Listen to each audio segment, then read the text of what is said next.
Good morning students. ಇವತ್ತು ನಾವು ಏನು ಮಾಡೋಣ ಅಂತಂದ್ರೆ ರಾಸಾಯನಿಕ ಕ್ರಿಯೆ ಮತ್ತು ಸಮೀಕರಣಗಳ ಮೇಲೆ ಒಂದು ಸ್ವಲ್ಪ ಕ್ವಶನ್ಸ್ ಇದಾವೆ. ನಮ್ಮ ಡಿಪಾರ್ಟ್ಮೆಂಟಿಂದ ಗೌರ್ಮೆಂಟ್ ಆಫ್ ಕರ್ನಾಟಕದಿಂದ ಒಂದು ಚಾಪ್ಟರ್ ಮೇಲೆ ಎಷ್ಟು ಬರ್ಬೋದು ಅಂತ ಹೇಳಿ ಮ್ಯಾಕ್ಸಿಮಮ್ ಎಷ್ಟು ಕ್ವಶನ್ಸ್ ಬರ್ತಾವಲ್ಲ ಅದ್ರ ಬಗ್ಗೆ ನಮಗೊಂದು ಲಿಸ್ಟ್ ಸಿಕ್ಕೈತಿ. ಅದನ್ನ ನಾವು ಒಂದು ಚಾಪ್ಟರ್ ಮೇಲೆ ಎಷ್ಟು ಕ್ವಶನ್ಸ್ ಬರ್ಬೋದು ಮ್ಯಾಕ್ಸಿಮಮ್ ಅದನ್ನಿಲ್ಲೇ ಬಿಡಿಸ್ಕೊಡ್ತೇವೆ. ಇಲ್ಲೇ ನೋಡ್ರಿ, ನಾವು ಫಸ್ಟ್ ರಾಸಾಯನಿಕ ಕ್ರಿಯೆ ಮತ್ತು ಸಮೀಕರಣಗಳ ಒಳಗೆ ಫಸ್ಟ್ ಏನು ಕಲಿತ್ವಿ ಅಂತಂದ್ರೆ ರಾಸಾಯನಿಕ ಸಮೀಕರಣಗಳನ್ನು ಸರಿದೂಗಿಸುವಿಕೆ, ರಾಸಾಯನಿಕ ಕ್ರಿಯೆಗಳ ವಿಧಗಳು, ಅಂತರುಷ್ಣಕ ಮತ್ತು ಬಹಿರುಷ್ಣಕ ಕ್ರಿಯೆಗಳು, ಉತ್ಕರ್ಷಣ ಮತ್ತು ಅಪಕರ್ಷಣೆ ಹಾಗೂ ರೆಡಾಕ್ಸ್ ಕ್ರಿಯೆಗಳ ಬಗ್ಗೆ ತಿಳ್ಕೊಂಡ್ವಿ. ಹಾಗೂ ದೈನಂದಿನ ಜೀವನದಲ್ಲಿ ಉತ್ಕರ್ಷಣೆ ಕ್ರಿಯೆಯ ಪರಿಣಾಮ ಏನಂತ ಹೇಳಿ ನಾವು ಕಲ್ತಿದ್ವಿ. ಇಲ್ಲೇ ಕೊಟ್ಟಿದ್ದಾರೆ ಕಠಿಣತೆ ಅಂದ್ರೆ ಅತಿ ಕಠಿಣವಾದ ಕ್ವಶನ್ಸ್ ಎಷ್ಟು ಬರ್ತಾವು, ಆಮೇಲೆ ಎಷ್ಟು ಸಂಖ್ಯೆಯಲ್ಲಿ ಬರ್ಬೋದು, ಆಮೇಲೆ ಅಂಕಗಳು ಶೇಕಡ ಅಂದ್ರೆ ಇವೆಷ್ಟು ಕ್ವಶನ್ಸ್ ಕೊಟ್ಟಿದಾರಲ್ಲ ಇದರಲ್ಲಿ ಒಂದಿಷ್ಟು ಬರ್ಬೋದು ಅಂತ ಹೇಳಿ, ಎಲ್ಲ ಬರಲ್ಲ, ಅದ್ರೊಳಗೆ ಮೋಸ್ಟ್ ಪ್ರೊಬೇಬಲ್ ಬರಂತವು ಇಲ್ಲಿ ಕೊಟ್ಟಿದ್ದಾರೆ. ಇಲ್ಲಿ ಸುಲಭವಾದದ್ದು 22 ಕ್ವಶನ್ಸ್ ಇರ್ತಾವ, ಅದಕ್ಕೆ 35 ಅಂಕ ಅಂತ ಹೇಳಿ ಕರೆದಿದ್ದಾರೆ. ಈ 22ರೊಳಗೆ ಎಷ್ಟಾದ್ರೂ ಬರ್ಬೋದು, 22ಕ್ಕೆ 22 ಬರ್ತಾವಂತೇನಿಲ್ಲ. ಸಾಧಾರಣ ಒಳಗೆ 28 ಕೊಟ್ಟಿದ್ದಾರೆ, ಅದ್ರೊಳಗೆ 59 ಮಾರ್ಕ್ಸ್ 50% ಕವರೇಜ್ ಅಂತ ಹೇಳಿ ಹೇಳಿದ್ದಾರೆ. ಕಠಿಣ ಪ್ರಶ್ನೆಗಳು 15, ಅದ್ರೊಳಗೆ ಅಂಕಗಳು 24, 20% ಅಂತ ಹೇಳಿ. ಇವೇನು ಕ್ವಶನ್ಸ್ ಇದಾವಲ್ಲ ಅದ್ರೊಳಗೆ ಕ್ವಶನ್ಸ್ ಬರ್ತಾವಂತ ಹೇಳಿ. ಈಗ ಮೊದಲನೇದು ಆಬ್ಜೆಕ್ಟಿವ್ ಟೈಪ್ ನಾವಿಲ್ಲಿ ನೋಡೋಣ. ಕೆಳಗಿನವುಗಳಲ್ಲಿ ರಾಸಾಯನಿಕ ಬದಲಾವಣೆಗೆ ಉದಾಹರಣೆ ಎಂದರೆ ಅಂತ ಹೇಳಿ ಕೇಳಿದ್ದಾರೆ. ಕೆಳಗಿನವುಗಳಲ್ಲಿ ರಾಸಾಯನಿಕ ಬದಲಾವಣೆ ಉದಾಹರಣೆ ಎಂದರೆ ಅಂತ ಕೇಳಿದ್ದಾರೆ. ಇಲ್ಲೇ 4 ಆಪ್ಷನ್ ಕೊಟ್ಟಿದ್ದಾರೆ, ABCD. ಎ ನೀರಿನಲ್ಲಿ ಉಪ್ಪು ಕರಗುವುದು, ಬಿ ಕಾಗದ ತುಂಡರಿಸುವುದು, ಸಿ ಕಬ್ಬಿಣ ತುಕ್ಕು ಹಿಡಿಯುವುದು, 4 ನೀರು ಕುದಿಯುವುದು ಅಂತೇಳಿ. ಇದ್ರ ಬಗ್ಗೆ ನಾನು ಹೇಳಿದ್ದೆ. ಇದಕ್ಕೆ ಆನ್ಸರ್ ಏನು ಅಂತಂದ್ರೆ ಕಬ್ಬಿಣ ತುಕ್ಕು ಹಿಡಿಯೋದು. ಸರ್, ಇದಕ್ಕೆ ಕಬ್ಬಿಣ ತುಕ್ಕು ಹಿಡಿಯೋದು. ಯಾಕಂತಂದ್ರೆ ಇದು ತೇವಾಂಶ ಜೊತೆಗೆ, ನಮ್ಮ ಪರಿಸರ ತೇವಾಂಶ ಜೊತೆಗೆ ಬಂದಾಗ ಏನಾಗ್ತದೆ ಅಂದ್ರೆ ಕಬ್ಬಿಣ ಹೊಳೆಯುವ ಕಲರಿಂದ ಏನಾಗ್ತದೆ ಅಂದ್ರೆ ಕಪ್ಪು ಬಣ್ಣಕ್ಕೆ ಇದು ತಿರುಗ್ತದೆ. ಇದಕ್ಕೆ ಆನ್ಸರ್ ಏನಪ್ಪಾ ಅಂತಂದ್ರೆ ಕಬ್ಬಿಣ ತುಕ್ಕು ಹಿಡಿಯೋದು ಅಂತ ಹೇಳಿ. ಇನ್ನ ನೆಕ್ಸ್ಟ್, ಕೆಳಗಿನವುಗಳಲ್ಲಿ ಇದು ರಾಸಾಯನಿಕ ಕ್ರಿಯೆಯ ಲಕ್ಷಣವಲ್ಲ ಅಂತ ಕೇಳಿದ್ದಾರೆ. ನೀವು ಕ್ವಶನ್ಸ್ನ ಸರಿಯಾಗಿ ಓದಬೇಕು ಎಕ್ಸಾಮ್ ಪ್ರೆಷರ್ ಒಳಗೆ. ಇಲ್ಲೇನು ಕೇಳಿದಾರೆ, ಕೆಳಗಿನವುಗಳಲ್ಲಿ ಇದು ರಾಸಾಯನಿಕ ಕ್ರಿಯೆಯ ಲಕ್ಷಣವಲ್ಲ ಅಂತ ಹೇಳಿದ್ದಾರೆ. ಇಲ್ಲೇ 4 ಆನ್ಸರ್ ಕೊಟ್ಟಿದ್ದಾರೆ. ಎ ಬಣ್ಣ ಬದಲಾವಣೆ, ಬಿ ಉಷ್ಣ ಬಿಡುಗಡೆ, ಸಿ ಆಕಾರ ಬದಲಾವಣೆ, ಡಿ ಅನಿಲ ಬಿಡುಗಡೆ. ಈಗ ಕೆಮಿಕಲ್ ರಿಯಾಕ್ಷನ್ ಆದಾಗ ನಮ್ಗೆ ಏನೇನು ಹೇಳಿದ್ದಾನೆ ಅಲ್ಲೇ ಒಂದಿಷ್ಟು ನಮಗೆ ಗೊತ್ತಾಗ್ತೈತಿ ಕೆಮಿಕಲ್ ರಿಯಾಕ್ಷನ್ ಹೆಂಗಾಗೈತಿ ಅಂತ ಹೇಳಿ. ಒಂದೇದು ಬಣ್ಣ ಬದಲಾವಣೆನೂ ಆಗ್ತತಿ, ಉಷ್ಣ ಬಿಡುಗಡೆನೂ, ಕಟ್ಟಿಗೆ ಸುಟ್ಟಾಗ ಉಷ್ಣ ಬಿಡುಗಡೆ ಆಗ್ತತಿ. ಆಮೇಲೆ ಮೂರನೇ ಇಲ್ಲೇ ಡಿ ಅನಿಲ ಬಿಡುಗಡೆ ಅಂತ ಕೊಟ್ಟಾರೆ, ಗ್ಯಾಸ್ ಫಾರ್ಮೇಷನ್ ಆಗ್ತತಿ. ನಾನು ಒಂದು ಅಡುಗೆ ಸೋಡಾನ ವಿನೇಗರ್ ಜೊತೆಗೆ ಬೆರೆಸಿದಾಗ ಏನಾಗ್ತತಿ ಅಂತ ಹೇಳಿ ಒಂದು ತೋರಿಸಿದ್ದೆ. ಈಗ ನೆಕ್ಸ್ಟ್ ನಮಗೆ ಇಲ್ಲೇ ಕೆಳಗಿನವುಗಳಲ್ಲಿ ಇದು ರಾಸಾಯನಿಕ ಕ್ರಿಯೆ ಲಕ್ಷಣವಲ್ಲ ಅಂತಂದ್ರೆ ಇಲ್ಲಿ ಆಕಾರ ಬದಲಾವಣೆ ನಮ್ದು ಆನ್ಸರ್. ಎರಡನೇದಕ್ಕೆ ಆನ್ಸರ್ ಆಕಾರ ಬದಲಾವಣೆ. ಇನ್ನು ಮೂರನೇದು Fe2O3 + 2Ai is equal to, ಅಥವಾ ಎರೋ ಮಾರ್ಕ್ ಕೊಟ್ಟು ಏನು ಮಾಡಿದ್ದಾರೆ, Ai2O3 + 2Fe ಅಂತ ಹೇಳಿ ಒಂದು ರಿಯಾಕ್ಷನ್ಸ್ನ ಇಲ್ಲ ಕೊಟ್ಟಿದ್ದಾರೆ. ಇಲ್ಲಿ ಏನಾಗ್ತೈತಿ, ಮೇಲಿನ ರಾಸಾಯನಿಕ ಕ್ರಿಯೆ ಯಾವ ವಿಧದ ರಾಸಾಯನಿಕ ಕ್ರಿಯೆ ಉದಾಹರಣೆ ಆಗಿದೆ ಅಂತ ಹೇಳಿ ಕೇಳಿದ್ದಾರೆ. ಒಂದು ಫಾರ್ಮುಲಾ ಕೊಟ್ಟು ಇದು ಯಾವ, ಈಗ ರಾಸಾಯನಿಕ ಕ್ರಿಯೆ ವಿಧಗಳನ್ನು ನೋಡಿದ್ವಿ, ಸಂಯೋಜಕ ಕ್ರಿಯೆ ಮತ್ತು ವಿಭಜನೆ ಕ್ರಿಯೆ, ಸ್ಥಾನಪಲ್ಲಟ, ದ್ವಿಸ್ಥಾನ ಪಲ್ಲಟ ಅಂತ ಹೇಳಿ ಕಲಿತ್ವಿ.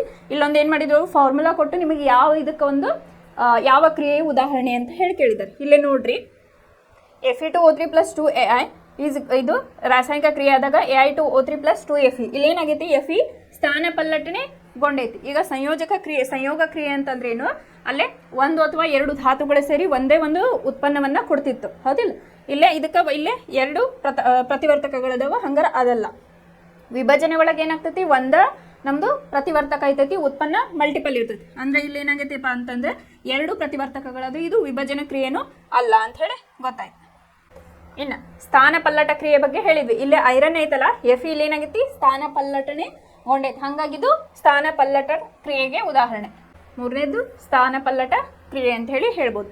ಇನ್ನು ನೆಕ್ಸ್ಟ್, ಕೆಳಗಿನವುಗಳಲ್ಲಿ ಪರಸ್ಪರ ವರ್ತಿಸಿ ಅಯಾನುಗಳನ್ನು ವಿನಿಮಯ ಮಾಡಿಕೊಳ್ಳುವ ಮತ್ತು ಪ್ರಕ್ಷೇಪವನ್ನು ಉಂಟು ಮಾಡುವ ಪ್ರತಿವರ್ತಕಗಳ ಗುಂಪು ಅಂತ ಹೇಳಿ ಕೇಳಿದ್ದಾರೆ. ಇಲ್ಲೇನು ಹೇಳಿದಾರೆ ಅವರು, ಅಯಾನುಗಳ ವಿನಿಮಯ ಅಂತ ಹೇಳಿ ಬಂತಂದ್ರೆ ಇಲ್ಲಿ ಏನಾಗ್ತೈತಿ, ಒಂದು ಸಾಲಿಡ್ ಫಾರ್ಮ್ ಆಗ್ತೈತಿ ಅಂತ ಹೇಳಿದ್ದೆ. ಎಕ್ಸಾಂಪಲ್ ಹೇಳಿದ್ದೆ ನಾನು, ಯಾವುದು BaCl2 ಮತ್ತು Na2SO4. Na2SO4ನ ನಾವು BaCl2 ಜೊತೆಗೆ ಹಾಕಿದಾಗ ಏನಾಗ್ತೈತಿ, ನಮ್ಗೆ ಬೇರಿಯಂ ಸಲ್ಫೇಟ್ ಬರ್ತೈತಿ, ಅಲ್ಲೇ ಪ್ರಾಡಕ್ಟ್ ಬೇರಿಯಂ ಸಲ್ಫೇಟ್ ಬರ್ತೈತಿ ಅಂತ ಹೇಳಿದ್ದೆ. ಇದಕ್ಕೆ ಆನ್ಸರ್ ಏನಪ್ಪಾ ಅಂತಂದ್ರೆ BaCl2 ಮತ್ತು Na2SO4.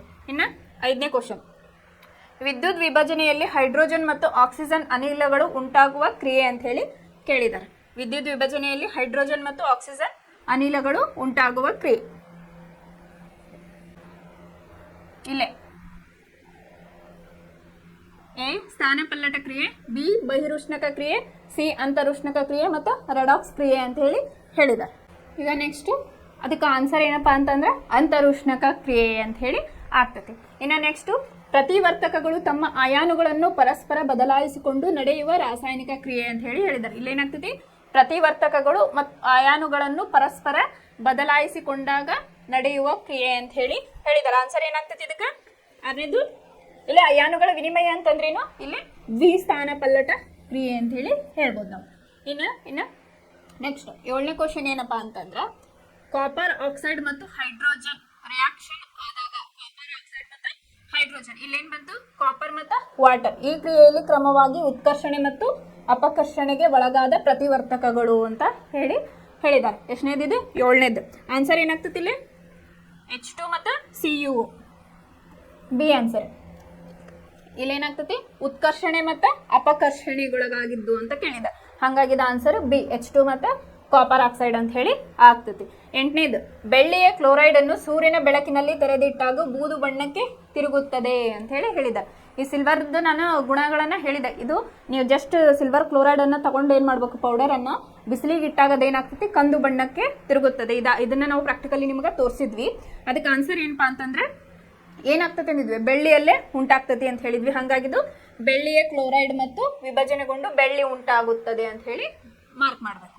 ಇನ್ನು ನೆಕ್ಸ್ಟ್, ನೀರಿನ ವಿದ್ಯುತ್ ವಿಭಜನೆ ಕ್ರಿಯೆಯಲ್ಲಿ ಬಿಡುಗಡೆಯಾದ ಹೈಡ್ರೋಜನ್ ಮತ್ತು ಆಕ್ಸಿಜನ್ಗಳ ಪ್ರಮಾಣ ಅಂತ ಹೇಳಿ ಕೇಳಿದ್ದಾರೆ. ಎಷ್ಟನೇದು? 9ನೇ ಕ್ವಶನ್. ಇದಕ್ಕೇನಪ್ಪ ಆನ್ಸರ್ ಅಂತಂದ್ರೆ ಸಿ.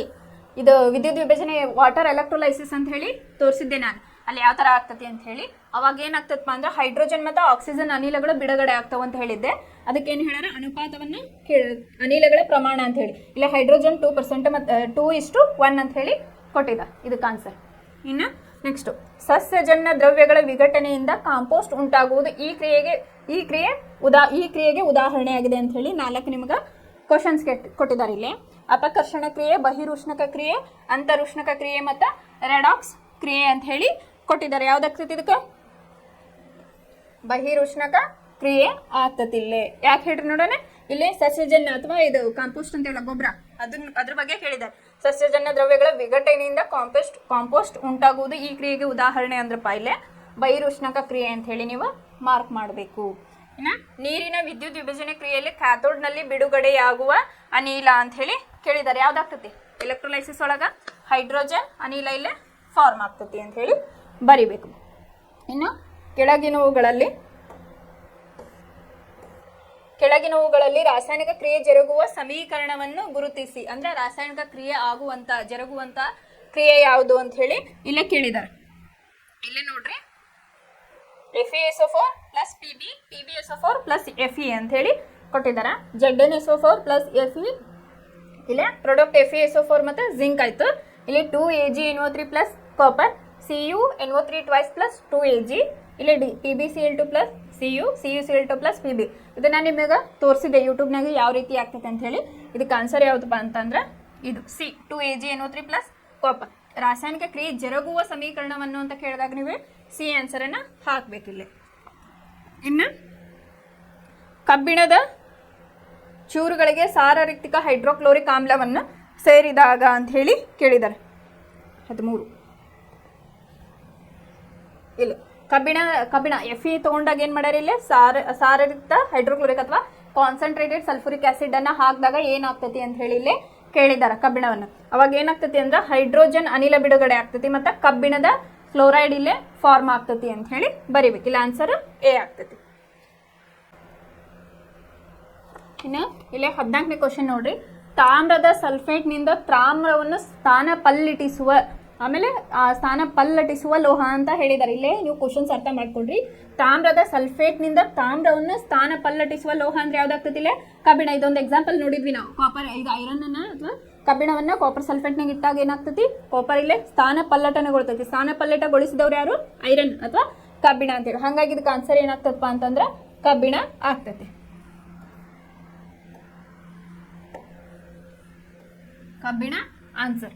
ಈಗ ನೆಕ್ಸ್ಟ್ 15ನೇ ಕ್ವಶನ್, ಫೆರಸ್ ಸಲ್ಫೇಟ್ ಹರಳುಗಳನ್ನು ಕಾಯಿಸಿದಾಗ ಹಸಿರು ಬಣ್ಣವನ್ನು ಕಳೆದುಕೊಳ್ಳುತ್ತದೆ ಏಕೆ ಅಂತ ಕೇಳಿದ್ದಾರೆ. ಏಕೆಂದರೆ ಈ ಸಂಯುಕ್ತವು ಅಂತ ಹೇಳಿ ಫೆರಸ್ ಸಲ್ಫೇಟ್ ಕಾಯಿಸಿದಾಗ ಹಸಿರು ಬಣ್ಣವನ್ನು ಕಳೆದುಕೊಳ್ಳುತ್ತದೆ ಅಂತ ಹೇಳಿ ಹೇಳಿದ್ದಾರೆ. ಇಲ್ಲೇ ಆಪ್ಷನ್ ಕೊಟ್ಟಿದ್ದಾರೆ ನಿಮಗೆ.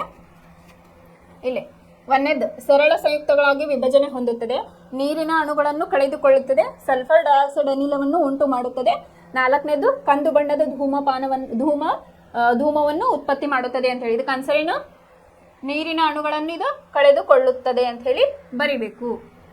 ನೆಕ್ಸ್ಟ್, ಚಿಪ್ಸ್ ತಯಾರಕರು ಚಿಪ್ಸ್ ಪೊಟ್ಟಣಗಳಲ್ಲಿ ನೈಟ್ರೋಜನ್ ಅಂತ ಅನಿಲವನ್ನು ಹಾಯಿಸಲು ಕಾರಣ ಈ ಚಿಪ್ಸ್ನ ಗುಣಲಕ್ಷಣ ಅಥವಾ ಏನಾಗ್ತದಲ್ಲಿ ಅಂತ ಹೇಳಿ ಹೇಳಿದ್ದಾರೆ. ಇಲ್ಲೇ ಇದ್ರ ಬಗ್ಗೆ ನಾನು ಹೇಳಿದ್ದೆ, ಚಿಪ್ಸ್ ಪಾಕೆಟ್ ಈಗ ಏನಾಗ್ತೈತಿ ಕಮಟುವಿಕೆ ಅಂತ ಹೇಳಿ ಒಂದು ಟಾಪಿಕ್ನ ನಾವು ನೋಡಿದ್ವಿ. ಅಲ್ಲಿ ಏನಾಗ್ತೈತಿ, ಎಣ್ಣೆ ಪದಾರ್ಥಗಳನ್ನು ತಂದಾಗ ನಾವು ಸ್ವಲ್ಪ ದಿನಕ್ಕೆ ಅದು ಸ್ಮೆಲ್ ಬರಾಕ ಸ್ಟಾರ್ಟ್ ಆಗ್ತೈತಿ.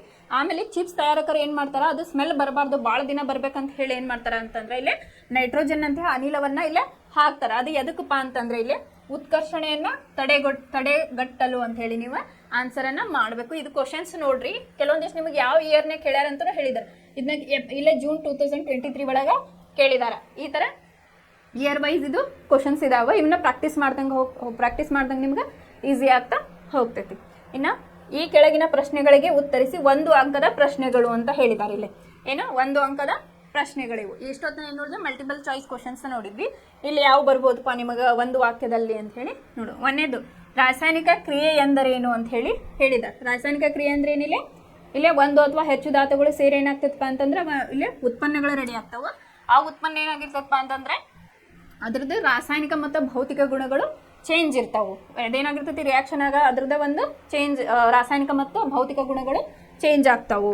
ಇನ್ನು ನೀವು ಸೆಂಟೆನ್ಸ್ ಒಳಗೆ ಹೇಳ್ಬೇಕಪ್ಪ ಅಂತಂದ್ರೆ ಪರಮಾಣು ಮತ್ತು ಅಣುಗಳು ಪುನರ್ ಸಂಯೋಜನೆಗೊಂಡು ಹೊಸ ವಸ್ತುವನ್ನು ಉಂಟು ಮಾಡುವ ಒಂದು ಕ್ರಿಯೆ ಅಂತ ಹೇಳಿ ಕರೀತಾರೆ. ಏನು ನೀವು ಸೆಂಟೆನ್ಸ್ ಒಳಗೆ ಬರೀಬೇಕಪ್ಪ ಅಂತಂದ್ರೆ ಪರಮಾಣು ಮತ್ತು ಅಣುಗಳು ಪುನರ್ ಸಂಯೋಜನೆಗೊಂಡು ಹೊಸ ವಸ್ತುವನ್ನು ಉಂಟು ಮಾಡುವ ಪ್ರಕ್ರಿಯೆಯನ್ನು ನಾವು ರಾಸಾಯನಿಕ ಕ್ರಿಯೆ ಅಂತ ಹೇಳಿಲೇ ಕರೀತೇವೆ.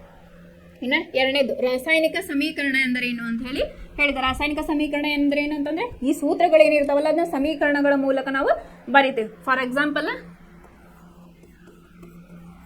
2mg + O2 2NgO ಅಂತ ಹೇಳಿ ಬರೆದಿದ್ವಿ. ಇದನ್ನೇನು ಮಾಡಿದ್ವಿ ನಾವು, ಇವನ್ನ ಸಮೀಕರಣದ ರೂಪದಲ್ಲಿ ಬರೆದ್ವಿ. ಇದಕ್ಕೆ ಏನಂದ್ವಿ, ಪ್ರತಿವರ್ತಕ ಮತ್ತೆ ಈ ಕಡೆ ಉತ್ಪನ್ನ ಅಂತ ಹೇಳಿ ನಾವು ಕರೆದ್ವಿ. ಅದಕ್ಕೆ ಏನು ಹೇಳ್ತಾರ ಸೆಂಟೆನ್ಸ್ ಒಳಗ ಅಂತಂದ್ರೆ ರಾಸಾಯನಿಕ ಕ್ರಿಯೆಯಲ್ಲಿ ಪಾಲ್ಗೊಳ್ಳುವ ಪ್ರತಿವರ್ತಕಗಳು ಮತ್ತು ಉತ್ಪನ್ನಗಳನ್ನು ಸಂಕೇತಗಳು ಮತ್ತು ಸೂತ್ರಗಳನ್ನು ಬಳಸಿ ಸಂಕ್ಷಿಪ್ತವಾಗಿ ಪ್ರತಿನಿಧಿಸುವ ಒಂದು ಕ್ರಿಯೆ ಅಥವಾ ವಿಧಾನ ಅಂತ ಹೇಳಿ ಕರಿತೇವೆ. ಅದನ್ನ ಹೇಳಿದ್ಮೇಲೆ ಪ್ರತಿವರ್ತಕ ಮತ್ತು ಉತ್ಪನ್ನ ಇದನ್ನೊಂದು ಫಾರ್ಮುಲೇಟೆಡ್ ಅಥವಾ ಏನಂತಾರ ಸಮೀಕರಣದ ರೂಪದಲ್ಲಿ ನಾವು ಬರೆಯೋದಕ್ಕೆ ಏನು ಹೇಳ್ತೇವೆ ಅಂತಂದ್ರೆ ರಾಸಾಯನಿಕ ಸಮೀಕರಣ ಅಂತ ಹೇಳಿಲೇ ಕರಿತೇವೆ.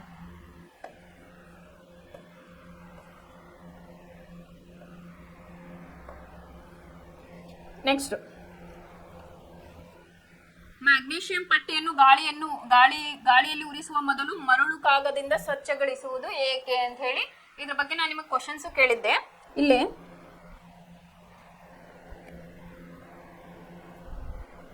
ಮ್ಯಾಗ್ನೀಷಿಯಂ ಪಟ್ಟಿಯ ಮೇಲಿನ ಮೆಗ್ನೀಷಿಯಂ ಆಕ್ಸೈಡ್ ಪದರವನ್ನು ಹೊರತೆಗೆಯಲು, ಇಲ್ಲೇನಾಗಿರ್ತೈತಿ ಮ್ಯಾಗ್ನೀಷಿಯಂ ಆಕ್ಸೈಡ್ ಇರ್ತೈತಲ್ಲ ಅದನ್ನ ಸ್ವಚ್ಛಗೊಳಿಸಕ ಆ ಪದರವನ್ನ ತೆಗೆಯೋದಕ್ಕೆ ಏನ್ ಮಾಡ್ತಾರ, ಇಲ್ಲೇ ಅದನ್ನ ಮರಳು ಕಾಗದದಿಂದ ಉಜ್ಜುತ್ತಾರೆ ಅಂತ ಹೇಳಿ. ಏನ್ ಬರೀಬೇಕಪ್ಪ ಅಂತಂದ್ರ ಮ್ಯಾಗ್ನೀಷಿಯಂ ಪಟ್ಟಿಯ ಮೇಲಿನ ಮ್ಯಾಗ್ನೀಷಿಯಂ ಆಕ್ಸೈಡ್ ಪದರವನ್ನು ಹೊರತೆಗೆಯಲು ಮರಳು ಕಾಗದಿಂದ ಅದನ್ನು ಉಜ್ಜುತ್ತಾರೆ ಅಂತ ಹೇಳಿ ಬರಿಬೇಕು. ನೆಕ್ಸ್ಟ್, ರಾಸಾಯನಿಕ ಸಮೀಕರಣವನ್ನು ಏಕೆ ಸರಿದೂಗಿಸಬೇಕು ಅಂತ ಹೇಳಿ ಹೇಳಿದ್ದಾರೆ. ಅದಕ್ಕೆ ಆನ್ಸರ್ ಏನಪ್ಪಾ ಅಂತಂದ್ರೆ ಈಗ ನಾವು ರಾಶಿ ಸಂರಕ್ಷಣಾ ಅಂತ ಹೇಳಿ ಒಂದು ಕ್ರಿಯೆಯನ್ನ ಕಲ್ತಿದ್ವಿ ಅಥವಾ ರಾಶಿ ಸಂರಕ್ಷಣಾ ನಿಯಮವನ್ನ ಕಲ್ತಿದ್ವಿ. ಇಲ್ಲಿ ಏನ್ ಕಲ್ತಿದ್ವಿಪ್ಪ ಅಂದ್ರೆ ಇಲ್ಲಿ ವಸ್ತುಗಳನ್ನು ಸೃಷ್ಟಿಸಲು ಅಥವಾ ಲಯಗೊಳಿಸಲು ಸಾಧ್ಯವಿಲ್ಲ ಅಂತ ಹೇಳಿ ನಾವು 9ನೇ ಕ್ಲಾಸ್ ಒಳಗ ಕಲ್ತಿದ್ವಿ. ಹಾಗಾಗಿ ಇಲ್ಲಿ ರಾಶಿ ಸಂರಕ್ಷಣಾ ನಿಯಮವನ್ನು ಸಮರ್ಥಿಸಲು ಅಥವಾ ವಸ್ತುಗಳನ್ನು ಸೃಷ್ಟಿಸಲು ಸಾಧ್ಯವಿಲ್ಲ, ಲಯಗೊಳಿಸಲು ಸಾಧ್ಯವಿಲ್ಲ, ಪ್ರತಿವರ್ತಕಗಳ ಒಟ್ಟು ರಾಶಿ ಉತ್ಪನ್ನಗಳ ಒಟ್ಟು ರಾಶಿಗೆ ಸಮನಾಗಿರಬೇಕು ಅಂತ ಹೇಳಿ ಹೇಳಿದ್ದೆ ನಾನು. ಇಲ್ಲೇನು ಇಲ್ಲೇ ಈಗ ನಾನು mg ಬರದೆ ಅಂತಂದ್ರೆ ಬರೀ ಇಲ್ಲೇನ್ ಮಾಡಿದ್ವಿ, ರಾಶಿ ಸಂರಕ್ಷಣಾ ನಿಯಮವನ್ನ ನಾವು ಕಲ್ತಿದ್ವಿ. ಅಲ್ಲೇನಂತಂದ್ರೆ ವಸ್ತುಗಳನ್ನು ಅಥವಾ ಇಲ್ಲೇ ಅದನ್ನ ಸೃಷ್ಟಿಸಲು ಅಥವಾ ಲಯಗೊಳಿಸಲು ಸಾಧ್ಯವಿಲ್ಲ. ಹಾಗಾಗಿ ಇಲ್ಲೇ ಪ್ರತಿವರ್ತಕ ಮತ್ತು ಉತ್ಪನ್ನಗಳು ಏನಿರ್ತಾವಲ್ಲ ರಾಶಿ ಸಂಖ್ಯೆ ಸಮನಾಗಿರಬೇಕು. ಆದ್ದರಿಂದ ನಾವೇನ್ ಮಾಡ್ತೇವೆ, ಇಲ್ಲೇ ಸಮೀಕರಣವನ್ನ ಸರಿದೂಗಿಸ್ಬೇಕು ಅಂತ ಹೇಳಿ ಹೇಳ್ತೀವಿ. ಇಲ್ಲಿ ಫಾರ್ ಎಕ್ಸಾಂಪಲ್ mg ಎಷ್ಟದಾವ, 2 ಅದಾವ. ಇಲ್ಲಿ ಎಷ್ಟದಾವ, 2. ಆಕ್ಸಿಜನ್ ಇಲ್ಲಿ ಎಷ್ಟದಾವ, 2 ಅದಾವ. ಇಲ್ಲಿ mgO2 ಆಗ್ತೈತಿ. 2NgO ಬರದ್ರಿ ಅಂತಂದ್ರೆ ಇಲ್ಲಿ ಯಾವ್ಯಾವ ಎಷ್ಟೆಷ್ಟದಾವಲ್ಲ ಅದನ್ನ ನೀವು ಬ್ಯಾಲೆನ್ಸ್ ಮಾಡಿ ಬರಿಬೇಕು ಅಂತ ಹೇಳಿ. ಇದು ರಾಸಾಯನಿಕ ಸಮೀಕರಣಗಳನ್ನು ಎದಕ್ಕೆ ಬರಿಬೇಕಪ್ಪ ಅಂತಂದ್ರೆ ಇಲ್ಲಿ ಪ್ರತಿವರ್ತಕ ಉತ್ಪನ್ನಗಳು ರಾಶಿ ಸಂಖ್ಯೆ ಏನಾಗಿರ್ಬೇಕು, ಸಮನಾಗಿ ಇರಬೇಕು ಅಂತ ಹೇಳಿ ಹೇಳ್ತಾರೆ.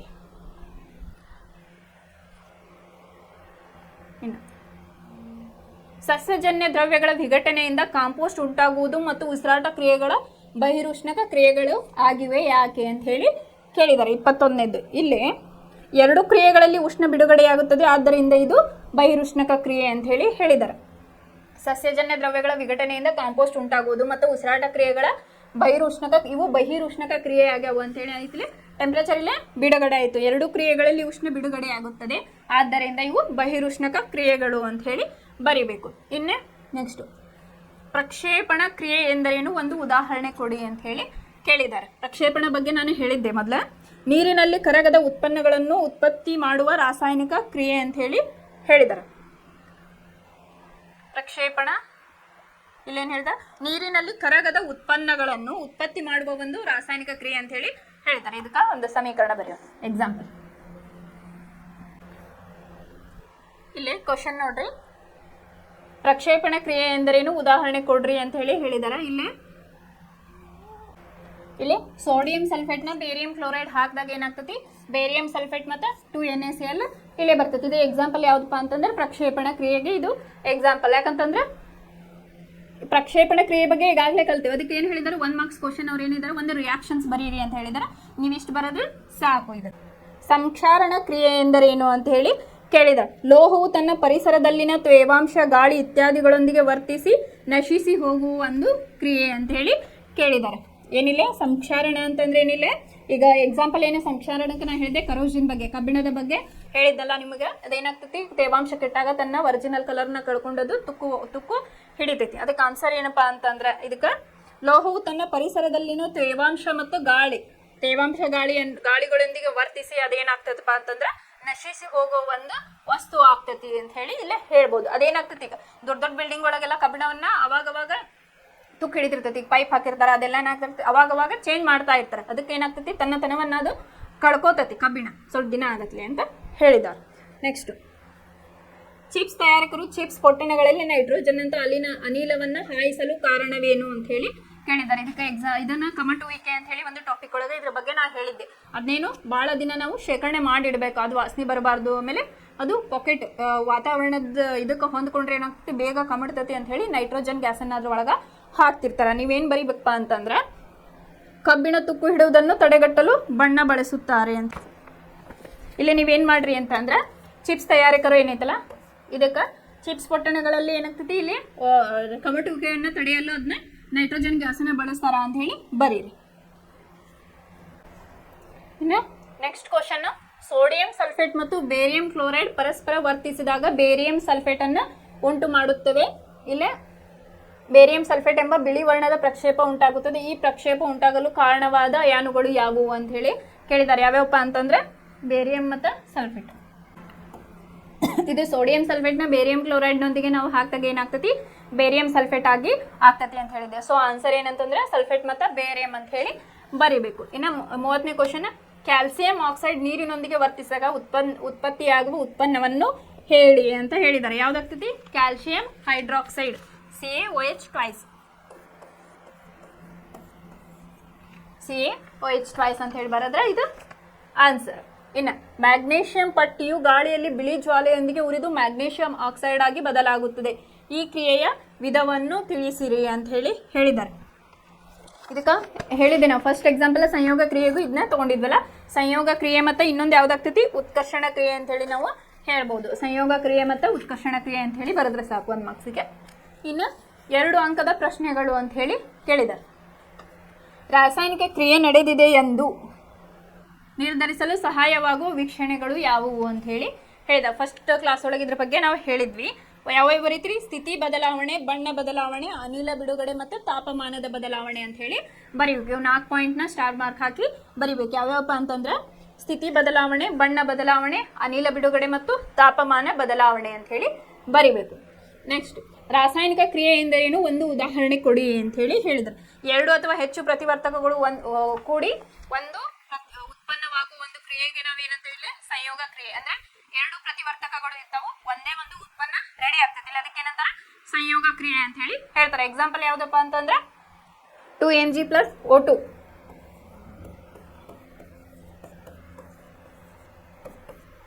2MgO ಇದನ್ನೊಂದು ಬರೆದ್ರೆ ಸಾಕು, 2 ಮಾರ್ಕ್ಸಿನ ಕ್ವಶನ್ ಅಲ್ಲ. ಸಂಯೋಗ ಕ್ರಿಯೆ ಅಂದ್ರೇನು, ಒಂದು ಅಥವಾ ಎರಡು ಧಾತುಗಳು ಸೇರಿ ಏನಾಗ್ತದಪ್ಪ ಇಲ್ಲಿ ಅಂತಂದ್ರೆ ಒಂದೇ ಒಂದು ಪ್ರತಿವರ್ತಕ ಇಲ್ಲಿ ಉತ್ಪನ್ನ ಆಗ್ತೈತಿ. ಎಕ್ಸಾಂಪಲ್ ಮ್ಯಾಗ್ನೀಷಿಯಂ ಪ್ಲಸ್ ಆಕ್ಸಿಜನ್ ಇದು ಏನ್ ಬಂತು, ಮ್ಯಾಗ್ನೀಷಿಯಂ ಆಕ್ಸೈಡ್ ಇಲ್ಲೇ ಬಂತು. ಇದಕ್ಕೆ ಸಂಯೋಗ ಕ್ರಿಯೆ ಅಂದ್ರೆ ಏನು ಮತ್ತೆ ಅದಕ್ಕೆ ಎಕ್ಸಾಂಪಲ್ ಯಾವುದು ಅಂತ ಹೇಳಿ ಇಲ್ಲ ಗೊತ್ತಾಯ್ತು.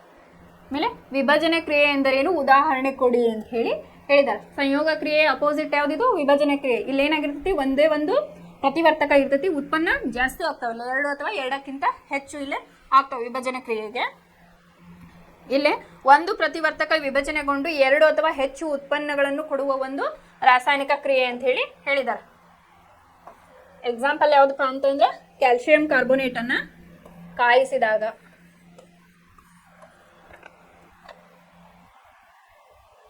CaO + CO2 ಇಲ್ಲೇ ಬರ್ತೈತಿ. 34ನೇ ಕ್ವಶನ್ ಐತಿ, ವಿಭಜನೆ ಕ್ರಿಯೆ ಎಂದರೇನು, ಉದಾಹರಣೆ ಕೊಡಿ ಅಂತ ಹೇಳಿದ. ಇಲ್ಲೇ ಒಂದೇ ಒಂದು ಪ್ರತಿವರ್ತಕ ಇರ್ತೈತಿ, ಉತ್ಪನ್ನ 2 ಅಥವಾ 2ಕ್ಕಿಂತ ಹೆಚ್ಚು ಆಗ್ತಾವ ಅಂತ ಹೇಳಿ ಬರೋದು. ಇದನ್ನೊಂದು ಎಕ್ಸಾಂಪಲ್ ಬರೀರಿ, ಅಥವಾ ಈ ತರ ಇದ್ದಿದ್ದು ನೀವು ಯಾವ್ದಾದ್ರು ಬರಿಬಹುದು. ಬಟ್ ಇಲ್ಲೇನು ಒಂದೇ ಒಂದು ಪ್ರತಿವರ್ತಕ ಇರಬೇಕು ನಮಗೆ ವಿಭಜನೆ ಕ್ರಿಯೆಯಲ್ಲಿ ಅಂತ ಹೇಳಿ. ನೆಕ್ಸ್ಟ್ ಸ್ಥಾನಪಲ್ಲಟ ಕ್ರಿಯೆ ಎಂದರೇನು, ಉದಾಹರಣೆ ಕೊಡಿ ಅಂತ ಹೇಳಿ ಕೇಳಿದ್ದಾರೆ. ಸ್ಥಾನಪಲ್ಲಟನೆ ಅಂತಂದ್ರೆ ಏನು ಆಗ್ತೈತಿ, ಇಲ್ಲೇ ಒಂದು ಮೇನ್ ಕಂಪೋನೆಂಟ್ ಏನಿರ್ತೈತಲ್ಲ ಸ್ಥಾನಪಲ್ಲಟನೆ ಗೊಂಡಿರ್ತೈತಿ. ಕಾಪರದ ಎಕ್ಸಾಂಪಲ್ ತಗೊಂಡಿದ್ವಿ ನಾವು. ಇಲ್ಲಿ ಹೆಚ್ಚು ಕ್ರಿಯಾಶೀಲ ಧಾತು ಕಡಿಮೆ ಕ್ರಿಯಾಶೀಲ ಧಾತುವನ್ನು ಅದರ ಸಂಯುಕ್ತದಿಂದ ಸ್ಥಾನಪಲ್ಲಟಿಸುವ ಒಂದು ಕ್ರಿಯೆ ಅಂತ ಹೇಳಿ ಕರೀತಾರೆ. ಎಕ್ಸಾಂಪಲ್ ಬರೆಯೋಣ ಒಂದು.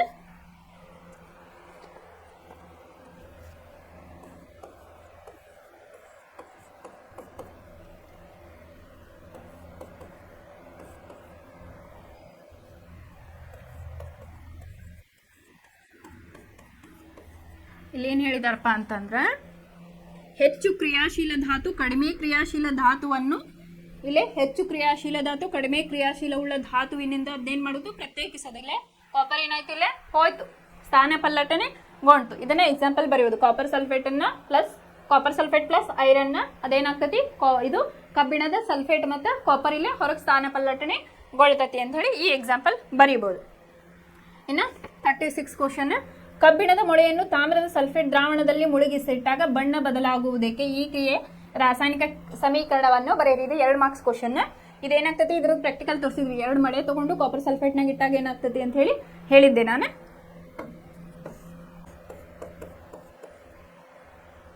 ಫಸ್ಟ್ ಏನು ಮಾಡ್ರಿ, ಇದು ರಿಯಾಕ್ಷನ್ ಬರೀರಿ. ಬರೋದು ಏನು ಮಾಡ್ರಿಪ್ಪ ಅಂತಂದ್ರೆ, ಕಬ್ಬಿಣದ ಮೊಳೆ ತಾಮ್ರದ ಸಲ್ಫೇಟ್ನೊಂದಿಗೆ ವರ್ತಿಸಿ ತಾಮ್ರವನ್ನು ಸ್ಥಾನಪಲ್ಲಟನೆಗೊಳಿಸುತ್ತದೆ. ಇದರಿಂದ ಕಬ್ಬಿಣದ ಸಲ್ಫೇಟ್ ಉಂಟಾಗುತ್ತದೆ, ಆದ್ದರಿಂದ ಬಣ್ಣ ಬದಲಾವಣೆ ಆಗುತ್ತದೆ ಅಂತ ಹೇಳಿದ್ದಾರೆ. ಇದು ಕಾಪರ್ ಸಲ್ಫೇಟ್ನಾಗ ಏನಾಗ್ತತಿ, ಕಬ್ಬಿಣವನ್ನು ಹಾಕಿದಾಗ ಏನಾಗ್ತತಿ, ಕಬ್ಬಿಣದ ಸಲ್ಫೇಟ್ ಆಗಿ ನಮಗೆ ಇಲ್ಲಿ ಬರ್ತೈತಿ. ಮತ್ತು ಕಾಪರ್ ಏನಾಗ್ತತಿ, ಸ್ಥಾನಪಲ್ಲಟನೆಗೊಳ್ಳುತ್ತದೆ ಅಂತ ಹೇಳಿ ಹೇಳಿದ್ದಾರೆ. ಈ ತಾಮ್ರದ ಸಲ್ಫೇಟ್ ಏನಿರ್ತೈತಿ, ನೀಲಿ ಬಣ್ಣ ಇರ್ತೈತಿ. ಕಬ್ಬಿಣದ ಸಲ್ಫೇಟ್ ಆದಾಗ ಏನಾಗ್ತತಿ, ಇದು ತಿಳಿ ಹಸಿರು ಬಣ್ಣದ ರೂಪದಲ್ಲಿರುತ್ತದೆ. ಇದು ತಿಳಿ ಹಸಿರು, ಇದು ನೀಲಿ ಅಂತ ಹೇಳಿ ಬರಿಬೇಕು. ಏನ್ ಬರಿಬೇಕಪ್ಪ ಅಂತಂದ್ರೆ, ಕಬ್ಬಿಣದ ಮೊಳೆ ತಾಮ್ರದ ಸಲ್ಫೇಟ್ನೊಂದಿಗೆ ವರ್ತಿಸಿ ತಾಮ್ರವನ್ನು ಸ್ಥಾನಪಲ್ಲಟಗೊಳಿಸುತ್ತದೆ. ಇದರಿಂದ ಕಬ್ಬಿಣದ ಸಲ್ಫೇಟ್ ಉಂಟಾಗುತ್ತದೆ, ಆದ್ದರಿಂದ ಇಲ್ಲಿ ಬಣ್ಣ ಬದಲಾಗುತ್ತದೆ ಅಂತ ಹೇಳಿ ಬರಿಬೇಕು. ನೆಕ್ಸ್ಟ್ 37ನೇದು, ಫೆರಸ್ ಸಲ್ಫೇಟ್ ಪ್ಲಸ್ ಕಾಪರ್. ಇದು ರಿಯಾಕ್ಷನ್ ಆದಾಗ ಕಾಪರ್ ಸಲ್ಫೇಟ್ ಪ್ಲಸ್ Fe ಈ ರಾಸಾಯನಿಕ ಕ್ರಿಯೆ ಜರುಗಲು ಸಾಧ್ಯವೇ ಅಂತ ಹೇಳಿ ಕೇಳಿದ್ದಾರೆ. ಇನ್ನೇನು ಮಾಡಿದ್ದಾರೆ, ಒಂದು ರಿಯಾಕ್ಷನ್ಸ್ ಕೊಟ್ಟು ಈ ಕ್ರಿಯೆ ಆಗ್ತೈತೇನೋ ಅಂತ ಹೇಳಿ ಕೇಳಿದ್ದಾರೆ. ನೀವು ಏನು ಬರಿಬೇಕಪ್ಪ ಅಂತಂದ್ರೆ, ಇಲ್ಲ, ಏಕೆಂದರೆ ತಾಮ್ರದ ಕ್ರಿಯಾಶೀಲತೆ ಕಬ್ಬಿಣ ಕ್ರಿಯಾಶೀಲತೆಗಿಂತ ಕಡಿಮೆ ಇರುತ್ತದೆ. ಇಲ್ಲ ಎಕ್ಸಾಂಪಲ್ ನೋಡಿದ್ವಲ್ಲ ನಾವು, ಕಾಪರ್ ಸಲ್ಫೇಟ್ ಮತ್ತು ಐರನ್. ಹಾಗಾಗಿ ನೀವೇನು ಮಾಡ್ಬೇಕಂತಂದ್ರೆ, ಫಸ್ಟ್ ಈ ಕ್ರಿಯೆ ನಡೆಯಂಗಿಲ್ಲ ಅಂತ ಹೇಳಿ ಬರಿಬೇಕು. ಇಲ್ಲ, ಏಕೆಂದರೆ ತಾಮ್ರದ ಕ್ರಿಯಾಶೀಲತೆ ಕಬ್ಬಿಣದ ಕ್ರಿಯಾಶೀಲತೆಗಿಂತ ಕಡಿಮೆ ಇರುತ್ತದೆ, ಆದ್ದರಿಂದ ಈ ಮೇಲಿನ ಕ್ರಿಯೆ ಜರುಗುವುದಿಲ್ಲ ಅಂತ ಹೇಳಿ ಬರಿಬೇಕು. ಇನ್ನು 38, ದ್ವಿಸ್ಥಾನಪಲ್ಲಟ ಕ್ರಿಯೆ ಎಂದರೇನು, ಒಂದು ಉದಾಹರಣೆ ಕೊಡಿ ಅಂತ ಹೇಳಿದ್ದಾರೆ. ದ್ವಿಸ್ಥಾನಪಲ್ಲಟ ಕ್ರಿಯೆ ಅಂತಂದ್ರೆ ಏನಿಲ್ಲ, ಅಯಾನುಗಳ ವಿನಿಮಯ ಇಲ್ಲೇ ಆಗ್ತಾ ಇರ್ತೈತಿ. ಎಷ್ಟನೇದಿದು, 8. ಪ್ರತಿವರ್ತಕಗಳು ತಮ್ಮ ಅಯಾನುಗಳ ಪರಸ್ಪರ ವಿನಿಮಯ ಮಾಡಿಕೊಳ್ಳುವುದರಿಂದ ಉಂಟಾಗುವ ಒಂದು ರಾಸಾಯನಿಕ ಕ್ರಿಯೆ. ಇಲ್ಲೇನು ದ್ವಿಸ್ಥಾನಪಲ್ಲಟ ಅಂದ್ರೆ ಅಯಾನುಗಳ ವಿನಿಮಯ ಆಗ್ತೈತಿ ಅಂತ ಹೇಳಿ ಬರೀರಿ. ಇಲ್ಲಿ ಎಕ್ಸಾಂಪಲ್ ಏನು ಮಾಡಿದ್ರಿ, Na2SO4 ಪ್ಲಸ್ BaCl2 ಇದು ಬೇರಿಯಂ ಸಲ್ಫೇಟ್ ಪ್ಲಸ್ 2Na ಸೇರ್ ಇದನ್ನ ಬರೀಬೇಕು. ಸೋಡಿಯಂ ಸಲ್ಫೇಟನ್ನು ನಾವು ಏನು ಮಾಡ್ತೀವಿ, ಬೇರಿಯಂ ಕ್ಲೋರೈಡ್ನೊಂದಿಗೆ ಬೆರೆಸಿದಾಗ ನಮಗೆ ಬೇರಿಯಂ ಸಲ್ಫೇಟ್ ಬರ್ತೈತಿ. 2NaCl ಬಂದು ಕರಗದ ಒಂದು ಇಲ್ಲೇ ನಮಗೆ ಒಂದು ವಸ್ತು ಆಗಿಲ್ಲೇ ಬರ್ತೈತಿ ಅಂತ ಹೇಳಿ ಬರೆದ್ರೆ ಇದೇನಾಗ್ತಪ್ಪ ಅಂತಂದ್ರೆ ದ್ವಿಸ್ಥಾನ ಪಲ್ಲಟ ಕ್ರಿಯೆಗೆ ಎಕ್ಸಾಂಪಲ್ ಆಗ್ತೈತಿ. ಇನ್ನು ನೆಕ್ಸ್ಟ್ 39, ಸೀಸದ ನೈಟ್ರೇಟ್ ದ್ರಾವಣಕ್ಕೆ ಪೊಟ್ಯಾಷಿಯಂ ಅಯೋಡೈಡ್ ದ್ರಾವಣವನ್ನು ಸೇರಿಸಿದಾಗ ಯಾವ ಬಣ್ಣದ ಪ್ರಕ್ಷೇಪ ಉಂಟಾಗುತ್ತದೆ ಅದನ್ನು ಹೆಸರಿಸಿ. ಇದು ಯಾವ ವಿಧದ ರಾಸಾಯನಿಕ ಕ್ರಿಯೆಗೆ ಉದಾಹರಣೆಯಾಗಿದೆ ಅಂತ ಹೇಳಿ ಕೇಳಿದ.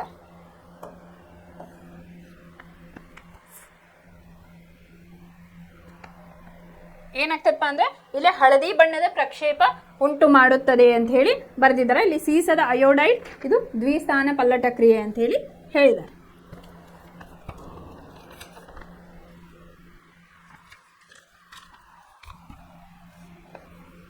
ಇಲ್ಲೇನು ಮಾಡ್ರಿ ನೀವು ಸಿಂಪಲ್ ಮೂತ್ರ ಹಳದಿ ಬಣ್ಣದ ಪ್ರಕ್ಷೇಪ ಉಂಟಾಗ್ತತಿ. ಇಲ್ಲಿ ಸೀಸದ ಅಯೋಡೈಡ್ ಮತ್ತು ದ್ವಿಸ್ಥಾನ ಪಲ್ಲಟ ಕ್ರಿಯೆ ಅಂತ ಹೇಳಿ ಬರೆದ್ರೆ ಸಾಕು. ಇನ್ನು ಮತ್ತು ಇಲ್ಲೊಂದು ಇದು ಒಂದು ರಿಯಾಕ್ಷನ್ ಬರೋ ತೋರಿಸ್ತೇನೆ ಅಂತ ಯಾವ ರೀತಿ ಅಂತ ಹೇಳಿ. ಇದು 39 ನೀವೇನು ಮಾಡ್ಬೇಕಂತಂದ್ರೆ ಇದು ಫಸ್ಟು ಹಳದಿ ಬಣ್ಣದ ಪ್ರಕ್ಷೇಪವನ್ನು ಉಂಟು ಮಾಡುತ್ತದೆ ಮತ್ತು ಇದು ದ್ವಿಸ್ಥಾನ ಪಲ್ಲಟ ಕ್ರಿಯೆ ಸೀಸದ ಅಯೋಡೈಡ್ ಮತ್ತು ಇಲ್ಲ ಇನ್ನೊಂದು ಯಾವುದಪ್ಪ ಅಂತಂದ್ರೆ ನೈಟ್ರೋಜನ್ ಡೈಆಕ್ಸೈಡ್ ಅಂತ ಹೇಳಿ ಬರೀಬೇಕು. ಈ ರಿಯಾಕ್ಷನನ್ನು ನೀವು ಬರೆದ್ರಿ ಅಂತಂದ್ರೆ ಇದು ಕ್ವಶನ್ಸ್ ಕ್ಲಿಯರ್ ಆಗ್ತೈತಿ. ಇದು 39ನೇ ಕ್ವಶನಿಗೆ ನೀವೇನು ಮಾಡ್ರಿ ಅಂದರೆ ಇದು ಒಂದು ದ್ವಿಸ್ಥಾನ ಪಲ್ಲಟ 39ಕ್ಕೆ ನೀವೇನು ಆನ್ಸರ್ ಬರೀರಪ್ಪ ಅಂತಂದ್ರೆ ಹಳದಿ ಬಣ್ಣದ ಪ್ರಕ್ಷೇಪ ಉಂಟು ಮಾಡುತ್ತದೆ ಮತ್ತು ಸೀಸದ ಅಯೋಡೈಡ್ ಮತ್ತು ದ್ವಿಸ್ಥಾನ ಪಲ್ಲಟ ಕ್ರಿಯೆ ಅಂತ ಹೇಳಿ ಬರೆದ್ರೆ ಇಲ್ಲಿ ಸಾಕು ಈ ಕ್ವಶನಿಗೆ. ಇನ್ನು 40ನೇ ಕ್ವಶನ್, ಸೀಸದ ನೈಟ್ರೇಟ್ ಕಾಯಿಸಿದಾಗ ಬಿಡುಗಡೆಯಾಗುವ ಕಂದು ಬಣ್ಣದ ಧೂಮವನ್ನು ಹೆಸರಿಸಿ. ಈ ಕ್ರಿಯೆಗೆ ಸರಿದೂಗಿಸಿದ ರಾಸಾಯನಿಕ ಸಮೀಕರಣವನ್ನು ಬರೆಯಿರಿ ಅಂತ ಹೇಳಿ ಹೇಳಿದ. ನೈಟ್ರೋಜನ್ ಡೈಆಕ್ಸೈಡ್ ಇಲ್ಲೇ ಧೂಮವಾಗಿ ಬರ್ತತಿ ಇಲ್ಲೇ ಅಂತ ಹೇಳಿ ಬರೀಬೇಕು. Reaction 2PbNO3 twice ಕಾಯಿಸಿದಾಗ 2PbO plus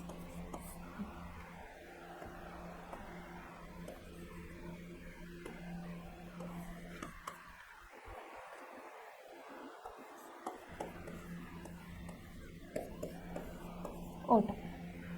ಇಲ್ಲಿ ಈ ರಿಯಾಕ್ಷನ್ನ ಬರೀರಿ. ಏನಾಗ್ತೈತಿ, ಧೂಮ ಯಾವ್ದು ಬರ್ತೈತಿ, ಇಲ್ಲೇ ನೈಟ್ರೋಜನ್ ಡೈಆಕ್ಸೈಡ್ ಬರ್ತೈತಿ. ಅದಕ್ಕೆ ರಿಯಾಕ್ಷನ್ನ ಇದನ್ನ ಬರೆದ್ರೆ ನೀವು ಸಾಕು 2 ಮಾರ್ಕ್ಸಿಗೆ.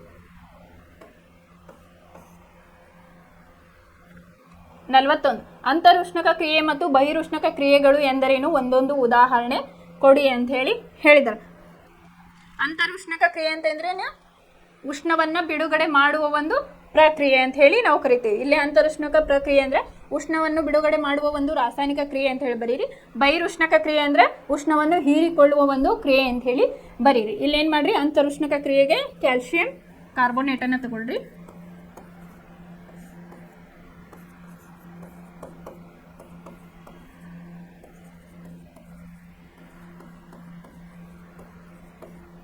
ಇದು ಅಂತರುಷ್ಣಕ ಕ್ರಿಯೆ ಅಂತ ಹೇಳಿ. ಇದ್ಲೇನಾಗ್ತೈತಿ, ಉಷ್ಣ ಬಿಡುಗಡೆ ಆಗ್ತೈತಿ. ಬಹಿರುಷ್ಣಕ ಕ್ರಿಯೆ ಒಳಗೆ ಏನಾಗ್ತೈತಿ, ಉಷ್ಣವನ್ನ ಹೀರ್ಕೊಳ್ತೈತಿ. ಬಹಿರುಷ್ಣಕ ಕ್ರಿಯೆಗೆ ಎಕ್ಸಾಂಪಲ್ ಯಾವ್ದಪ್ಪ ಅಂತಂದ್ರೆ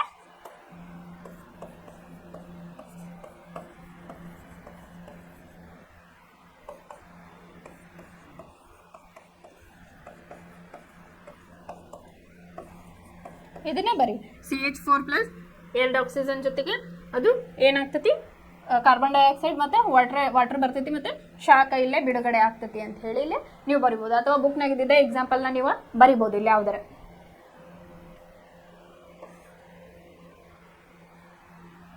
ಆಮೇಲೆ 42, ಕ್ಯಾಲ್ಸಿಯಂ ಕಾರ್ಬೋನೇಟ್ ಕಾಯಿಸಿದಾಗ ಕ್ಯಾಲ್ಸಿಯಂ ಆಕ್ಸೈಡ್ ಮತ್ತು ಕಾರ್ಬನ್ ಡೈಆಕ್ಸೈಡ್ ಉತ್ಪತ್ತಿಯಾಗುತ್ತದೆ. ಈ ಕ್ರಿಯೆಗೆ ಸರಿದೂಗಿಸಿದ ರಾಸಾಯನಿಕ ಸಮೀಕರಣವನ್ನು ಬರೆಯಿರಿ ಮತ್ತು ರಾಸಾಯನಿಕ ಕ್ರಿಯೆಯ ವಿಧವನ್ನು ತಿಳಿಸಿರಿ. ಕೆಲವೊಮ್ಮೆ ಏನ್ ಮಾಡ್ತಾರಪ್ಪ, ರಾಸಾಯನಿಕ ಸಮೀಕರಣನ ಕೊಟ್ಬಿಡ್ತಾರ. ಕೊಟ್ಟು ಏನ್ ಮಾಡ್ತಾರ, ಇದು ಯಾವ ಕ್ರಿಯೆ ಮತ್ತೆ ಆ ಕ್ರಿಯೆ ಎಂದ್ರೇನು ಅಂತ ಹೇಳಿ ಕೇಳ್ತಾರೆ. ಇನ್ನೊಂದ್ಸಲ ಇನ್ನೂ ಬೇರೆ ಟೈಪ್ ಡೈರೆಕ್ಟ್ ಕೇಳ್ತಾರೆ ನಿಮಗೆ, ಈ ಕ್ರಿಯೆ ಅಂದ್ರೇನು, ಅದಕ್ಕೆ ಎಕ್ಸಾಂಪಲ್ ಕೊಡ್ರಿ ಅಂತ ಹೇಳಿ ಕೇಳಿದಾರೆ. ಇಲ್ಲೇ 42ಕ್ಕೆ ಏನ್ ಬರೀಬೇಕಪ್ಪ ಅಂತಂದ್ರೆ ನೀವು ಉಷ್ಣ ವಿಭಜನೆ ಕ್ರಿಯೆ ಅಂತರುಷ್ಣಕ ಕ್ರಿಯೆ ಇದು ಆಗಿರ್ತೈತಿ. ಎಕ್ಸಾಂಪಲ್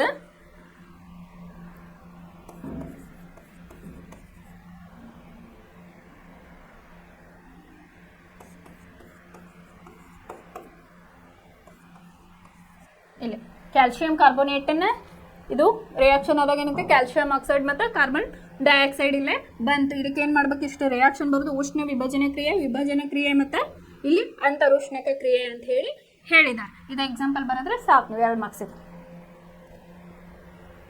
ರೆಡಾಕ್ಸ್ ಕ್ರಿಯೆ ಎಂದರೇನು, ಒಂದು ಉದಾಹರಣೆ ಕೊಡಿ ಅಂತ ಹೇಳಿ ಕೇಳಿದ. 43 ಉತ್ಕರ್ಷಣೆ ಮತ್ತು ಅಪಕರ್ಷಣ ಕ್ರಿಯೆಗಳು ಒಮ್ಮೆಗೆ ಜರುಗುವ ಒಂದು ರಾಸಾಯನಿಕ ಕ್ರಿಯೆ. ಇಲ್ಲೇನಾಗ್ತತಿ, ಉತ್ಕರ್ಷಣನೂ ಆಗ್ತೈತಿ ಅಪಕರ್ಷಣನೂ ಆಗ್ತೈತಿ. ಅದಕ್ಕೆ ಏನಂತಾರೆ ರೆಡಾಕ್ಸ್ ರಿಯಾಕ್ಷನ್ ಅಂತ ಹೇಳಿ ಕರೀತಾರೆ. ಎಕ್ಸಾಂಪಲ್ ZnO ಪ್ಲಸ್ CO ಇಲ್ಲಿ ಏನಾಗ್ತದಪ್ಪ ಅಂತಂದ್ರೆ ಪ್ರತಿವರ್ತಕದಾಗ ಇಲ್ಲೇ ಉತ್ಕರ್ಷಣ ಮತ್ತು ಅಪಕರ್ಷಣ ಎರಡೂ ಆಗ್ತವೆ ಇಲ್ಲಿ. ಅದಕ್ಕೆ ಏನು ಹೇಳ್ತಾರೆ ಅಂತಂದ್ರೆ ರೆಡಾಕ್ಸ್ ರಿಯಾಕ್ಷನ್ ಅಂತ ಹೇಳಿ ಹೇಳ್ತಾರೆ. ನೆಕ್ಸ್ಟ್ ಸೋಡಿಯಂ ಸಲ್ಫೇಟ್ ದ್ರಾವಣ ಮತ್ತು ಬೇರಿಯಂ ಕ್ಲೋರೈಡ್ ದ್ರಾವಣಗಳ ನಡುವೆ ಜರುಗುವ ರಾಸಾಯನಿಕ ಕ್ರಿಯೆಯನ್ನು ದ್ವಿಸ್ಥಾನಪಲ್ಲಟ ಕ್ರಿಯೆ ಎನ್ನುವರು. ಏಕೆ ಈ ಕ್ರಿಯೆಯ ಸರಿದೂಗಿಸಿದ ರಾಸಾಯನಿಕ ಸಮೀಕರಣವನ್ನ ಬರೀರಿ ಅಂತ ಹೇಳಿದ್ದಾರೆ. ಇಲ್ಲಿ ಫಸ್ಟ್ ರಿಯಾಕ್ಷನ್ಸ್ ಬರ್ಕೊಳ್ಳೋಣ.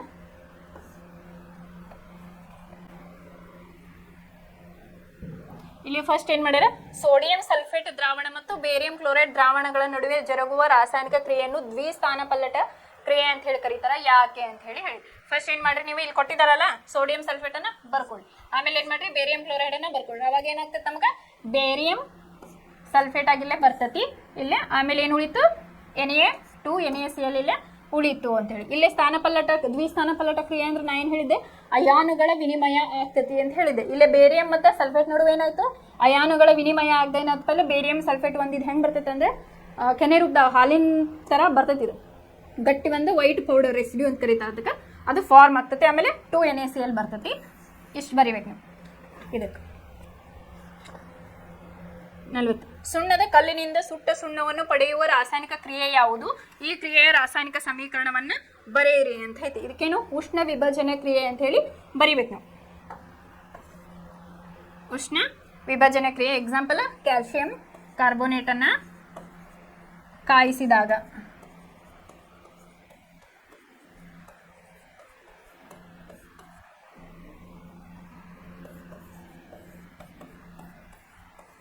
ಫಸ್ಟ್ ಏನು ಮಾಡ್ರಿ, ಅವ್ರು ಕೊಟ್ಟಿರ್ತಾರಲ್ಲ ಅದನ್ನ ಫಾರ್ಮುಲಾ ಬರ್ಕೊಂಡ್ಬಿಡ್ರಿ. ಅಂದರೆ ನಿಮಗೆ ಏನಾಗುತ್ತೆ ಅನ್ನೋದು ಈಸಿಯಾಗಿ ಇಲ್ಲೇ ಗೊತ್ತಾಗ್ತೈತಿ.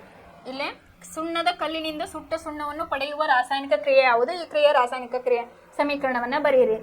ಇದು ಸಮೀಕರಣ ಬರೋದ್ರೆ 1 ಮಾರ್ಕ್ಸ್, ಆ ಡೆಫಿನೇಷನ್ ಬರೋದ್ರೆ 1 ಮಾರ್ಕ್ಸ್ ಇರ್ತೈತೆ ನಿಮಗೆ. ಇದು ಯಾವುದು ಅಥವಾ ಅದು ಯಾವ ಕ್ರಿಯೆ ಅಂತ ಕೇಳಿರ್ತಾರಲ್ಲ ಅದು ಬರೀಬೇಕು. ಇಲ್ಲಿ ಉಷ್ಣ ವಿಭಜನೆ ಕ್ರಿಯೆ ಅಂತ ಹೇಳಿ ಬರೀಬೇಕು. ನೆಕ್ಸ್ಟ್ 46ನೇ ಸಂಕ್ಷಾರವನ್ನು ತಡೆಗಟ್ಟುವ ಕ್ರಮಗಳನ್ನು ತಿಳಿಸಿ. ಸಂಕ್ಷಾರಣ ಅಥವಾ ಕರೋಜಿನ್ ಅಥವಾ ಕಬ್ಬಿಣವನ್ನು ತುಕ್ಕು ಹಿಡಿಯೋದು ಆಗ್ತದಲ್ಲ, ಅದರ ಕ್ರಿಯೆಯನ್ನ ಅದರ ಕ್ರಮಗಳನ್ನು ತಿಳಿಸಿ ಅಂತ ಹೇಳಿ ಹೇಳೋದು.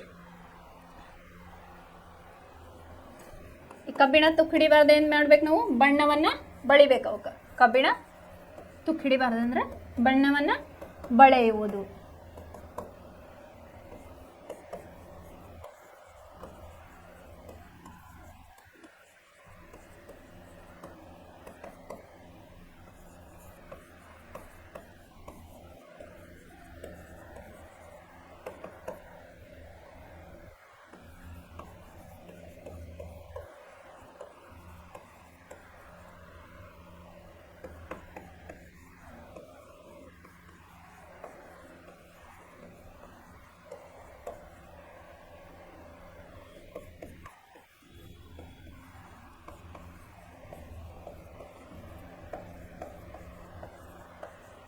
ಇದು ಏನು ಮಾಡ್ತಾರೆ ಅಂತಂದ್ರೆ ಇವೆಲ್ಲ ಕೆಲವೊಂದು ಏನು ಮಾಡ್ತಾರೆ, ಜನರಲ್ ನಾಲೆಡ್ಜ್ ಕ್ವಶನ್ಸನ್ನು ನಿಮಗೆ ಕೇಳ್ತಿರ್ತಾರೆ. ಆ ರಿಯಾಕ್ಷನ್ ಈಗ ಕಬ್ಬಿಣವನ್ನು ತುಕ್ಕು ಹಿಡಿತೈತಿ ಅಂತ ಹೇಳೋದ್ರೊಳಗೆ ಕೊಟ್ಟಾರ, ಅದೇನಾಗ್ತೈತಿ ತೇವಾಂಶದೊಂದಿಗೆ ಹೊಂದಿ ಕಬ್ಬಿಣ ತುಕ್ಕು ಹಿಡಿತೈತಿ ಅಂತ ನಮಗೆ ಗೊತ್ತೈತಿ. ಈಗ ಅದನ್ನು ತಡೆಗಟ್ಟಬೇಕಂತಂದ್ರೆ ಏನು ಮಾಡ್ಬೇಕು, ನಾವು ಮನೆಯೊಳಗೆ ಏನು ಮಾಡ್ತೇವೆ, ಬಣ್ಣ ತುಕ್ಕು ಹಿಡಿಬಾರ್ದಂತಂದ್ರೆ ಬಣ್ಣವನ್ನು ಬಳಿತೇವೆ ಅಥವಾ ಗ್ರೀಸನ್ನು ಹಚ್ಚೋದಾಗಿರ್ಬೋದು. ಆಮೇಲೆ ಎಣ್ಣೆ ಸವರಿಕೆಯನ್ನು ಮಾಡಬೇಕು, ಎಣ್ಣೆ ಹಚ್ಚೋದನ್ನು ಮಾಡಬೇಕು. ಆಮೇಲೆ ಆನೋಡೀಕರಣ ಅಂತ ಹೇಳಿ ಬರ್ತೈತಿ, ಅದು ಹೈಯರ್ ಕ್ಲಾಸಸ್ ಒಳಗೆ ನೀವು ಇದ್ರ ಬಗ್ಗೆ ಕಲಿತೀರಿ.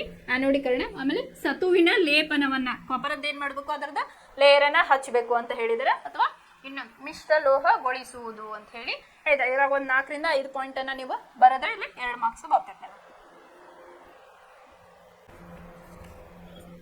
ಇಲ್ಲೇ 56ನೇ ಕ್ವಶನ್ಸ್ ಅನ್ನ ನೋಡ್ರಿ.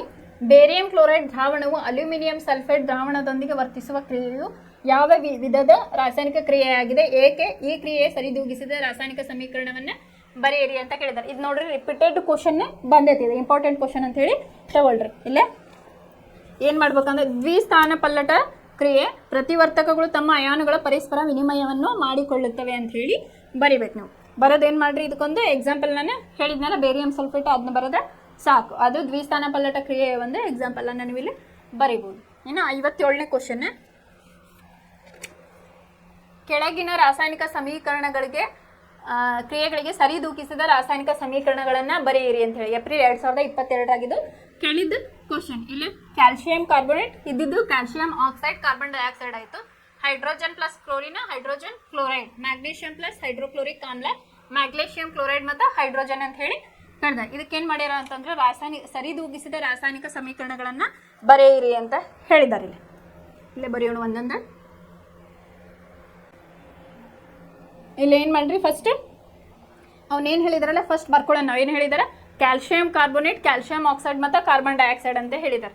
ಇಲ್ಲಿ ಕ್ಯಾಲ್ಸಿಯಂ ಕಾರ್ಬೋನೇಟ್ ಪ್ಲಸ್ CaO, ಇನ್ನೇನು ಉಳಿತು ನಮ್ಗೆ CO2 ಉಳಿತ, ಅದನ್ನ ಬರಿಬೇಕು. ಇನ್ನು ನೆಕ್ಸ್ಟ್ ಹೈಡ್ರೋಜನ್ ಪ್ಲಸ್ ಕ್ಲೋರಿನ್ ಅಂತ ಹೇಳಿದ್ದಾರೆ. ಹೈಡ್ರೋಜನ್ ಪ್ಲಸ್ ಕ್ಲೋರಿನ್ ನಮಗೆ ಏನಾಗ್ತತಿ 2HCl ಇಲ್ಲೇ ಬಂತು. ನಮಗೆ ಎಷ್ಟು ಬಂತು 2HCl.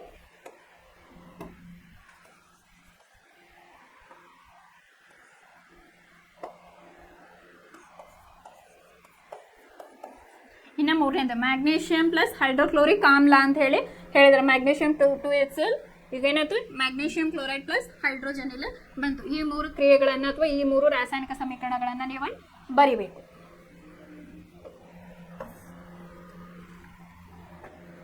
ನೆಕ್ಸ್ಟ್ ಕೆಳಗಿನ ರಾಸಾಯನಿಕ ಸಮೀಕರಣಗಳನ್ನು ಸರಿದೂಗಿಸಿ ಅಂತ ಹೇಳಿ ಹೇಳಿದ್ದಾರೆ. ಇಲ್ಲ ರಾಸಾಯನಿಕ ಸಮೀಕರಣಗಳನ್ನು ಅವರ ಕೊಟ್ಟು ಏನು ಮಾಡಿದ್ದಾರೆ, ಸರಿದೂಗಿಸ್ರಿ ಅಂತ ಹೇಳಿ ಹೇಳಿದ್ದಾರೆ.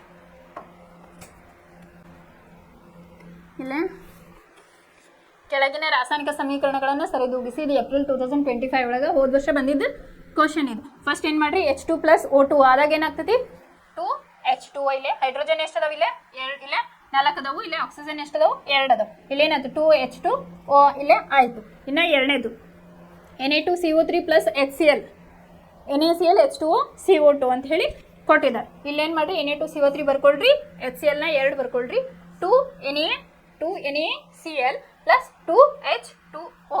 ಇಲ್ಲೇನಾಗ್ತೈತಿ 2NaCl ಪ್ಲಸ್ H2O ಮತ್ತು ಕಾರ್ಬನ್ ಡೈಆಕ್ಸೈಡ್ ಇಲ್ಲ ಬಂತು. ಇಲ್ಲೇನು ಮಾಡ್ರಿ, ಪ್ರತಿವರ್ತಕ ಮತ್ತು ಉತ್ಪನ್ನದೊಳಗೆ ಏನಿರ್ತಾವಲ್ಲ ರಾಶಿ ಸಂಖ್ಯೆ, ನಾವು ಪರಮಾಣು ಸಂಖ್ಯೆ ಏನಿರ್ತಾವಲ್ಲ ಅವು ಈಕ್ವಲ್ ಇದ್ದಾಗ ನಿಮ್ಮ ರಾಸಾಯನಿಕ ಸಮೀಕರಣ ಕರೆಕ್ಟ್ ಇರ್ತೈತಿ. ಇಲ್ಲಿ ನೋಡ್ರಿ Na2CO3 ಎಷ್ಟದಾವು ನೋಡಬೇಕು, ಇಲ್ಲೇ Na ಎಷ್ಟದಾವು ಅವ್ನು ನೋಡಬೇಕು, ಇಲ್ಲೇ ಎಷ್ಟದಾವು 1 ಐತಿ. ಇಲ್ಲೇನು ಮಾಡಬೇಕು ನಾವು 2Na ಹಾಕ್ಬೇಕಂತ ಹೇಳಿ. ಆಮೇಲೆ CO3 ಈ ಥರ ನೀವು ನೋಡ್ಕೋತ ಹೋದ್ರಿ ಅಂತಂದರೆ ಈಸಿ ಆಗ್ತಾ ಹೋಗ್ತದೆ. ಎರಡು ಕಡೆ ಬ್ಯಾಲೆನ್ಸ್ ಮಾಡಬೇಕು. ಇನ್ನೊಂದು Na2 ಪ್ಲಸ್ H2 ಅವಾಗ 2NH3 ಅಂತ ಹೇಳಿ ಇಲ್ಲಿ ಬರ್ದೇನು. ಇಲ್ಲಿ ನೋಡ್ಬೇಕು, ಇಲ್ಲೇ ನೈಟ್ರೋಜನ್ ಎಷ್ಟದಾವ ಅದನ್ನ ನೋಡಬೇಕು, ಹೈಡ್ರೋಜನ್ ಎಷ್ಟದಾವ ನೋಡ್ಕೊಂಡು ಅದನ್ನ ಸರಿ ದೂಗಿಸ್ಬೇಕು. ಎರಡಕ್ಕೂ ಸಮನಾಗಿ ಬಂದಾಗ ನಿಮ್ದು ರಾಸಾಯನಿಕ ಸಮೀಕರಣ ಇಲ್ಲಿ ಸರಿ ದೂಗ್ತತಿ ಅಂತ ಹೇಳಿ.